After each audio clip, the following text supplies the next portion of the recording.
Everything Shyam में आपका बहुत बहुत स्वागत है। दोस्तों देखिए, आज जो है आरआरबी एनटीपीसी 28 अप्रैल 2016 का जो है शिफ्ट जो है तीसरा, इस डेट का जो है क्वेश्चन जो हुआ था, एग्जाम जो हुआ था 2016 में, उसका क्वेश्चन है। तो चलिए हम क्वेश्चन की ओर चलते हैं। इसमें जीके जीएस का क्वेश्चन जो होगा उसका डिस्कशन करेंगे, कुछ रीजनिंग का क्वेश्चन होगा उसका डिस्कशन करेंगे, ठीक है। तो चलिए पहला क्वेश्चन की ओर चलते हैं। देख लीजिए, पहला क्वेश्चन इसमें जीके जीएस का पूछा गया है। 2015 में हिमालय प्रदेश के स्पीति घाटी में भारतीय पर्वतारोही द्वारा विजय प्राप्त की जाने वाली चोटी को क्या नाम दिया गया है? तो ये जो है माउंट कलाम नाम दिया गया है। देखिए क्वेश्चन कह रहा है 2015 में हिमाचल प्रदेश के स्पीति घाटी में भारतीय पर्वतारोहियों द्वारा विजय प्राप्त की जाने वाली चोटी को नाम क्या दिया गया है? तो माउंट कलाम नाम दिया गया है। इसके बाद अगला क्वेश्चन देख लीजिए, मैथ का क्वेश्चन है। कह रहा है निम्नलिखित में से किस देश में सिंधु नदी प्रवाहित नहीं होती है? तो ये जो है अफगानिस्तान में जो है सिंधु नदी प्रवाहित नहीं होती है। भारत में होती है, पाकिस्तान में होती है और चीन में जो है सिंधु नदी प्रवाहित होती है, लेकिन अफगानिस्तान में नहीं होती है। इसके बाद देखिए, ये रीजनिंग का क्वेश्चन है। यह भी रीजनिंग का क्वेश्चन है। कह रहा है एक ऑक्सीजन परमाणु में कितने संयोजी इलेक्ट्रॉन होते हैं? तो एक ऑक्सीजन परमाणु में जो होते हैं 6 संयोजी इलेक्ट्रॉन होते हैं। एक ऑक्सीजन परमाणु में 6 संयोजी इलेक्ट्रॉन होते हैं। इसके बाद अगला क्वेश्चन कर रहा है जीवों द्वारा जीने के लिए और अधिक वंश वृद्धि के लिए बेहतर अनुकूलित वातावरण बनाने की प्रक्रिया को क्या कहते हैं? तो प्राकृतिक चयन कहते हैं, नेचर सिलेक्शन कहते हैं। जीवों द्वारा जीने के लिए और अधिक वंश वृद्धि के लिए बेहतर अनुकूलित वातावरण बनाने की क्रिया को क्या कहते हैं? तो प्राकृतिक चयन या नेचर सिलेक्शन कहते हैं। इसके बाद देख लीजिए, मैथ का क्वेश्चन है। कह रहा है यूरिया का निर्माण कहाँ होता है? तो यूरिया का निर्माण जो होता है यकृत यानी लीवर में होता है। यूरिया का निर्माण कहाँ होता है? तो यकृत में होता है। इसके बाद अगला क्वेश्चन देख लीजिए, कह रहा है निम्नलिखित में से किस स्थान को नवंबर 2015 में नागरिक उड्डयन मंत्रालय द्वारा राष्ट्रीय राजधानी क्षेत्र में दूसरे हवाई अड्डे का स्थापना करने के लिए अनुमोदित किया गया है? तो कौन सा हो जाएगा? इसका जो हो जाएगा भिवानी में है। इसके बाद अगला क्वेश्चन देख लीजिए, कह रहा है ये मैथ का क्वेश्चन है। कह रहा है चार मीनार का निर्माण निम्नलिखित में से किस व्यापक रूप से फैली बीमारी के उन्मूलन की याद में किया गया था? तो ये जो था प्लेग उन्मूलन की यादगार में जो है चार मीनार का निर्माण किया गया था। इसके बाद है देख लीजिए, मैथ का क्वेश्चन है। ये है रीजनिंग का क्वेश्चन है। कह रहा है निम्नलिखित में से एक सामाजिक सिद्धांत क्या है जो यह समझाने का प्रयास करता है कि क्यों समाज विभिन्न सामाजिक संस्थाओं संबंधों पर ध्यान केंद्रित कर कार्य करता है कि समाज का निर्माण हो? तो ये जो है संरचनात्मक व्यवहारिकता जो है इसका आंसर हो जाए। कह रहा है इनमें से एक सामाजिक सिद्धांत क्या है जो यह समझाने का प्रयास करता है कि क्यों समाज विभिन्न सामाजिक संस्थाओं के बीच संबंधों पर ध्यान केंद्रित कर कार्य करता है कि समाज का निर्माण हो? तो ये जो है संरचनात्मक व्यवहारिकता होता है। इसके बाद है अगला क्वेश्चन देख लीजिए, ये मैथ का क्वेश्चन हो गया। कह रहा है दुर्लभ साइबेरियाई सारस खाली स्थान में नियमित रूप से आया करते हैं, जो कि एक वैश्विक विरासत स्थल भी है। तो ये जो है केवलादेव राष्ट्रीय उद्यान में आया करते हैं। कौन? दुर्लभ साइबेरिया सारस, ठीक है, केवलादेव राष्ट्रीय उद्यान। इसके बाद है अगला क्वेश्चन, आवर्त सारणी के न्यूनतम प्रतिक्रियाशील तत्व क्या है? तो ये जो है उत्कृष्ट गैस है। कह रहा है आवर्त सारणी के न्यूनतम प्रतिक्रियाशील तत्व क्या है? तो उत्कृष्ट गैस है। आवर्त सारणी के न्यूनतम प्रतिक्रियाशील तत्व क्या है? तो ये जो है उत्कृष्ट गैस है। इसके बाद है देख लीजिए, ये रीजनिंग का क्वेश्चन है। कह रहा है भारतीय संविधान के किस अनुच्छेद में वित्तीय आपातकाल से संबंधित प्रावधान वर्णित है? तो ये जो है 360 में। वित्तीय आपात किस में लगता है? तो 360 में लगता है, अनुच्छेद 360। इसके बाद रीजनिंग का क्वेश्चन हो गया, ये मैथ का हो गया। जब सीधे ऊपर की ओर फेंका गया एक पत्थर शीर्ष पर पहुंचता है तो इसका क्या होता है? तो इसका जो होता है वेग 0 होता है, परंतु त्वरण जो होता है लगभग 10 मीटर प्रति सेकंड स्क्वायर होता है। जब सीधे ऊपर जब सीधे ऊपर की ओर फेंका गया एक पत्थर शीर्ष पर पहुंचता है तो इसका क्या होगा, तो वेग जो होता है इसका शून्य हो जाता है और त्वरण जो रहता है 10 मीटर प्रति सेकंड स्क्वायर होता है। इसके बाद है भारतीय पुरुषों की वाटर पोलो टीम ने एशियाई खेलों में किस वर्ष स्वर्ण पदक जीता है, तो ये जो है 1951 में जीता है। भारतीय पुरुषों की वाटर पोलो टीम ने एशियाई खेलों में किस वर्ष स्वर्ण पदक जीता है, तो 1951 ईस्वी में। इसके बाद है देख लीजिए मैथ का क्वेश्चन है।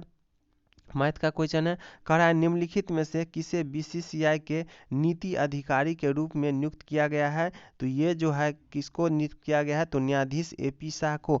निम्नलिखित में से किसे बीसीसी के नीति अधिकारी यानी एथिक्स ऑफिसर के रूप में नियुक्त किया गया था, तो एपी शाह को 2016 में। इसके बाद है निम्नलिखित में से कौन सा जानवरों का एक तीव्र वायरल रोग है, निम्नलिखित में से कौन सा जानवरों का एक तीव्र वायरल रोग है जो मनुष्यों में एक संक्रमित जानवर के काटने से फैलता है, तो ये जो है रेबीज रोग होता है जानवरों से। इसके बाद है देख लीजिए ये जो है रीजनिंग मैथ का क्वेश्चन है, मैथ का क्वेश्चन है, ये सब जो है मैथ का क्वेश्चन पूछा गया है। इसके बाद है जल शोधन में कौन सी प्रक्रिया का प्रयोग किया जाता है, तो जल शोधन में जो है विपरीत परासरण यानी रिवर्स ऑस्मोसिस का प्रयोग किया जाता है। जल शोधन में कौन सी प्रक्रिया का प्रयोग किया जाता है, तो रिवर्स ऑस्मोसिस यानी विपरीत परासरण। इसके बाद है देख लीजिए ये रीजनिंग का क्वेश्चन है, MS DOS के लिए प्रथम कंप्यूटर वायरस का औद्योगिक मानक नाम क्या था। MS DOS के लिए प्रथम कंप्यूटर वायरस का औद्योगिक मानक नाम क्या था, तो ये जो था मस्तिष्क यानी ब्रेन नाम था। इसके बाद अगला क्वेश्चन, वे मेटल डिटेक्टर जिनसे होकर हवाई अड्डे पर लोग गुजरते हैं वह किसके द्वारा संचालित होते हैं, तो ये जो है फैराडे के नियम के द्वारा संचालित होते हैं।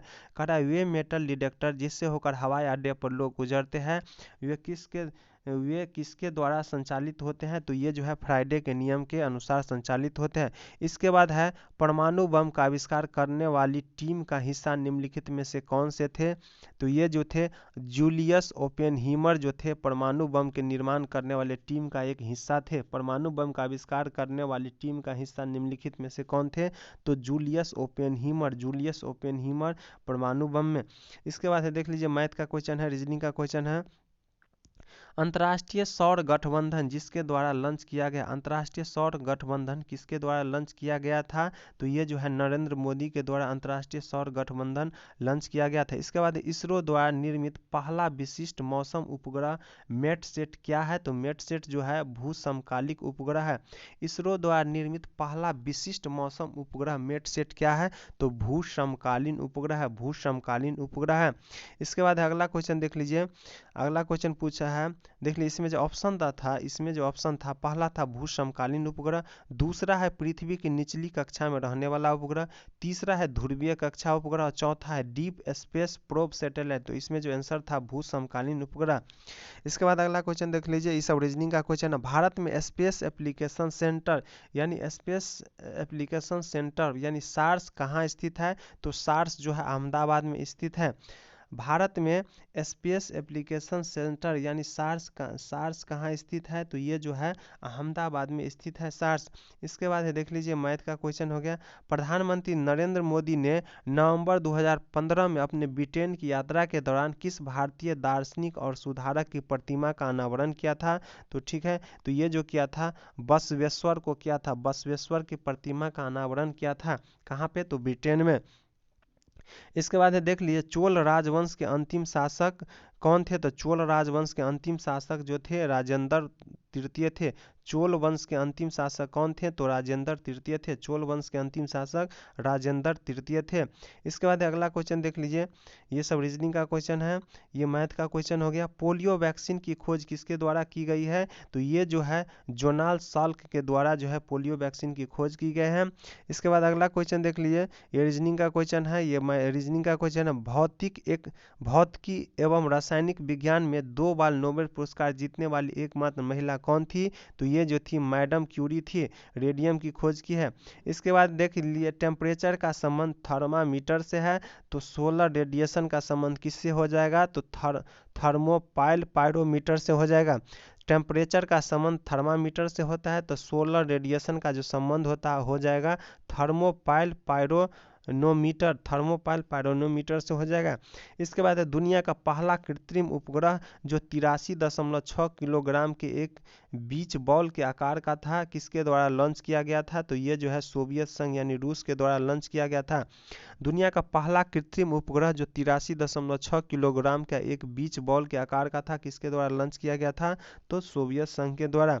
इसके बाद है प्रथम दो शब्दों के मध्य संबंधों का अंतर करने के लिए भारत में रुपया चलता है तो दक्षिण अफ्रीका में क्या चलता है, तो दक्षिण अफ्रीका में जो है रैंड चलता है। भारत में रुपया कहा जाता है तो दक्षिण अफ्रीका में क्या कहा जाता है, तो रैंड कहा जाता है। इसके बाद देख लीजिए ये सब रीजनिंग का क्वेश्चन है, ये मैथ का क्वेश्चन हो गया, ये देखिए मैथ का क्वेश्चन है।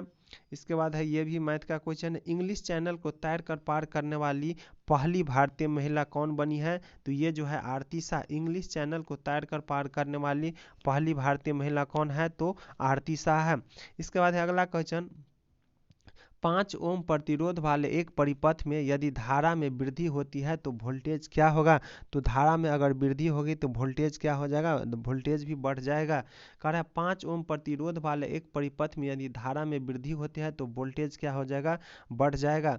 इसके बाद है देख लीजिए रीजनिंग का क्वेश्चन है, मैथ का क्वेश्चन है, ये जो है मैथ का क्वेश्चन कह रहा है 1939 ईस्वी में इंडियन नेशनल कांग्रेस यानी इंडियन नेशनल कांग्रेस आईएनसी छोड़ने के बाद सुभाष चंद्र बोस ने किसका गठन किया था, तो ये जो है फॉरवर्ड ब्लॉक का गठन किया था। 1939 ईस्वी में इंडियन नेशनल कांग्रेस छोड़ने के बाद सुभाष चंद्र बोस ने किसका गठन किया था, तो फॉरवर्ड ब्लॉक का गठन किया था। इसके बाद है पहला एंग्लो बर्मी युद्ध कब हुआ था, तो पहला एंग्लो बर्मी युद्ध जो हुआ था 1824 से 1826 ईस्वी में हुआ था। पहला एंग्लो बर्मी युद्ध जो हुआ था 1824 से 1826 ईस्वी में। इसके बाद है कर्क रेखा निम्नलिखित राज्यों में से किससे होकर नहीं गुजरती है, तो ये जो है मणिपुर से होकर नहीं गुजरती है। इसके बाद अगला क्वेश्चन देख लीजिए, ये सब जो है मैथ का क्वेश्चन हो गया। बिहू नृत्य किस राज्य भारतीय राज्यों का लोक नृत्य है, तो ये जो है असम का जो है राज्य लोक नृत्य है। असम का जो राज्य लोक नृत्य क्या है, तो बिहू है। इसके बाद अगला क्वेश्चन देख लीजिए, ये सब रीजनिंग क्वेश्चन है, ये सभी रीजनिंग क्वेश्चन पूछा गया है, ये सब रीजनिंग का क्वेश्चन है। ये मैथ का क्वेश्चन हो गया आपको, ये मैथ का क्वेश्चन हो गया, मैथ का क्वेश्चन हो गया। ओलंपिक में बैडमिंटन को आधिकारिक तौर पर किस वर्ष शुरू किया गया था, तो ओलंपिक में बैडमिंटन को आधिकारिक तौर पर किस वर्ष शुरू किया गया है, तो 1992 ईस्वी में शुरू किया गया है। ओलंपिक में बैडमिंटन को आधिकारिक तौर पर किस वर्ष शुरू किया गया था, तो 1992 में। ओलंपिक जो खेल है उसमें बैडमिंटन को आधिकारिक तौर पर किस वर्ष शुरू किया गया था, तो 1992 में। इसके बाद है चंदू एक व्यक्ति की, और ये रीजनिंग का क्वेश्चन हो गया, ये मैथ का क्वेश्चन। भारत के अंतिम गवर्नर जनरल कौन थे, तो ये थे चक्रवर्ती राजगोपालाचारी, चक्रवर्ती राजगोपालाचारी थे। इसके बाद है देख लीजिए मैथ का क्वेश्चन है, निम्नलिखित में से 3 शब्द निम्नलिखित में 4 शब्दों में से 3 शब्द किसी न किसी प्रकार समान है और एक शब्द भिन्न है, तो वो छांटना है। तो देख लीजिए पहला है पोलोराइज है, दूसरा है रिगेल है, तीसरा है भेगा और चौथा है यूरोपा है। तो इसमें जो अंतर हो जाएगा यूरोपा हो जाएगा। इसके बाद है अगला क्वेश्चन देख लीजिए, ये रीजनिंग का क्वेश्चन है, निम्नलिखित मंदिरों में से किसे यूरोपीय नाविकों द्वारा ब्लैक पगोडा भी कहा गया, तो ये जो है कोणार्क मंदिर को जो है ब्लैक पगोडा कहा गया। किसको द्वारा, तो यूरोपीय नाविकों द्वारा। यूरोपीय नाविकों द्वारा ब्लैक पगोडा किसको कहा गया, तो कोणार्क मंदिर को जो है यूरोपीय नाविकों द्वारा ब्लैक पगोडा कहा गया। इसके बाद निम्नलिखित में से कौन सा राज्य संविधान की 6ठी अनुसूची का पालन नहीं करता है, जो जनजातीय क्षेत्र के प्रशासन एवं नियंत्रण से संबंधित है, तो नागालैंड है। कह रहा है नागालैंड राज्य संविधान की 6ठी अनुसूची का पालन नहीं करता है, जो जनजातीय क्षेत्रों के प्रशासन एवं नियंत्रण से संबंधित है। इसके बाद है अगला क्वेश्चन देख लीजिए, जीवित चीजों द्वारा मृदा के प्रभाव का अध्ययन मृदा विज्ञान के किस शाखा के अंतर्गत किया जाता है, तो एडाफोलॉजी के अंतर्गत किया जाता है। जीवित जीवों पर मृदा के प्रभाव का अध्ययन मृदा विज्ञान की किस शाखा के अंतर्गत किया जाता है, तो एडाफोलॉजी के अंतर्गत किया जाता है। इस तरह देखिए 100 क्वेश्चन हो गया। 100वां क्वेश्चन कह रहा है विद्या देवी भंडारन के बारे में निम्नलिखित में से कौन सा कथन सत्य है। विद्या देवी भंडारी के बारे में कौन सा कथन सत्य है, तो उन्होंने नोबेल शांति पुरस्कार के लिए नामित किया गया था, तो ये जो है ये गलत हो जाएगा। इसके बाद है वह मॉरिशस की पहली राष्ट्रपति है, तो नहीं, मॉरिशस की नहीं है, ये नेपाल की है, तो ये भी गलत हो जाएगा। इसके बाद है वह नेपाल की पहली महिला राष्ट्रपति है, तो ये सही होगा। और चौथा है वह एशिया की सबसे वृद्ध महिला, तो ये भी गलत हो जाए, यानी इसका आंसर जो हो जाएगा सी हो जाएगा। इस तरह से 100 क्वेश्चन हो गया।